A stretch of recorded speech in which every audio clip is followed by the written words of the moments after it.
নমস্কার বন্ধুরা, কিভাবে পানি কচুর শাক রান্না করতে হয় আমি এভাবে কচুর শাক কেটে নিয়েছি।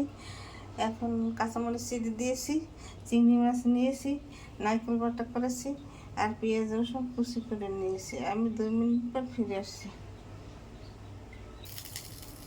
2 মিনিট পর ফিরে এসেছি। কড়াই দিয়ে দিয়েছি, কড়াইতে তেল দিয়ে দেব 1 টেবিল চামচ।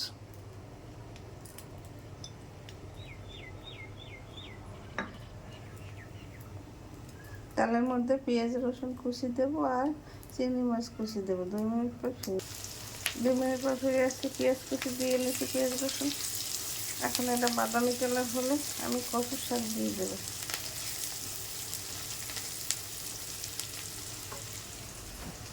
মধ্যে চিংড়ি মাছ দিয়ে দিলাম।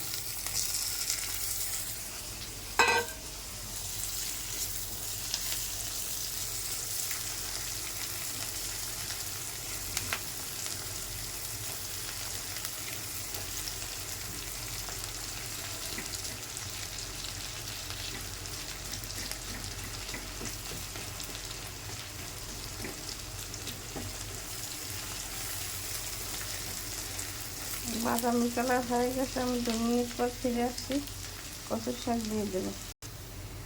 2 মিনিট পর ফিরে এসেছি, কচুর শাক দিয়ে দিয়েছি। এখন এনে আধা চামচ হলুদের গুঁড়ি,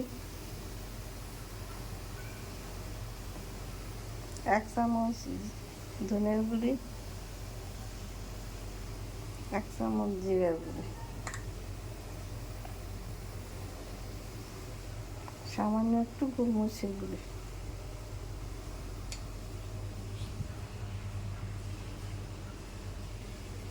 1 চামচ লবণ দিয়ে দিলাম।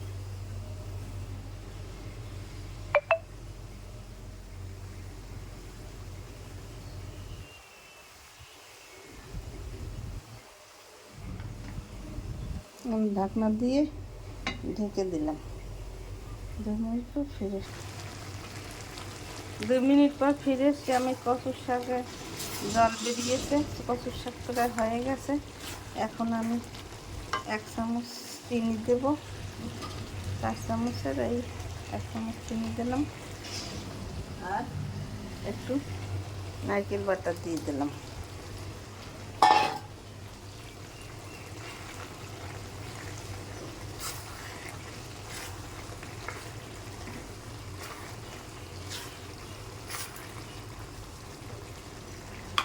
দুই মিনিট পর ফিরে আসছি।